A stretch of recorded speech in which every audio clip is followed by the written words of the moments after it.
de nouvelles jumelles chez Swarovski viennent de sortir. Chez Swarovski, quand un nouveau produit sort, c'est toujours un événement. Alors Pierre, tu vas nous en parler savamment, puisque tu représentes Swarovski en France. Je remercie de me présenter ainsi la situation. Effectivement, ce sont de nouvelles jumelles qui viennent de sortir.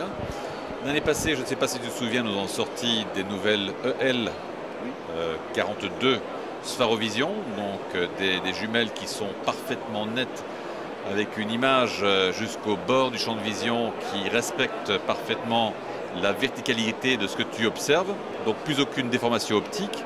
L'année passée, donc, ce sont des 42 qu'on a introduites, qui ont extrêmement bien marché et qui continuent à bien marcher. Et là, cette année, eh bien, en complément à celles qui sont sorties l'année passée, on sort des 10 et des 12-50, donc par définition encore plus lumineuses, par définition avec un grossissement supérieur, parce que tu montes à 12 fois si besoin est. Donc des jumelles qui sont fabuleuses, qui sont extrêmement légères, elles font moins d'1 kilo, ce qui encore une fois pour des 10 ou des 12-50 est remarquable. Est remarquable. Oui, et puis c'est pour l'observation ornithologique. Pas seulement ornithologique, ça ce sont des jumelles d'affût, ce sont des jumelles d'approche. Bien sûr, en conditions... Tout à fait, c'est en fin de crépuscule. Tu vas avoir une image qui va être nette, lumineuse, extraordinaire, qui t'arrive à l'œil. Donc ces jumelles sortent maintenant. Elles seront disponibles sur le marché d'ici un petit mois à peu près. Et comme d'habitude, il faut se dépêcher pour en avoir parce qu'il n'y en aura pas assez. Parce qu'ils produisent, ils sont limites. Hein, chez il y a des quotas qui existent par pays. Nous avons été optimistes au niveau de ce que nous allons faire en France. Et malheureusement, le quota optimiste que nous avons fait est déjà dépassé.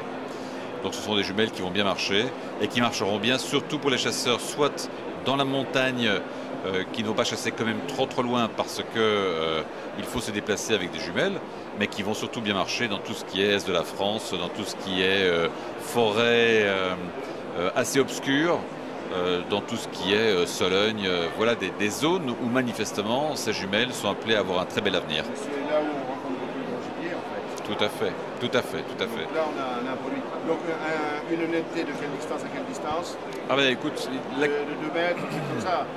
À peu près, il faut compter, je crois, à peu près 1,80 m jusqu'à bien sûr la Lune.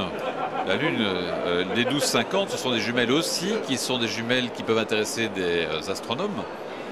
Parce qu'en cas d'éclipse, lorsque la Lune réapparaît, il y a un de très belles images à se fixer en mémoire.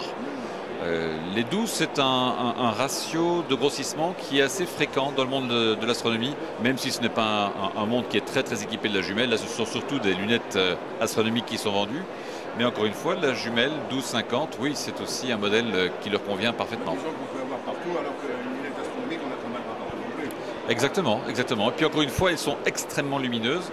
Donc pour observer certains astres, ça peut être intéressant aussi. Hein, l'idée, c'est ça, c'est d'avoir des jumelles très lumineuses. Lumineuses. Polyvalentes, bien sûr, parce qu'elles sont légères, mais lumineuses, c'est ça l'élément essentiel. Oui, ça c'est bien clair. Tout à fait. C'est bien clair, c'est ça. D'accord. Alors, je t'enjoins à les essayer et tu vas voir qu'elles sont extraordinaires. On peut voir vraiment beaucoup de choses, y compris même, par exemple, une caméra ici en face de moi. C'est extraordinaire. La mise au point est juste ce qu'il faut.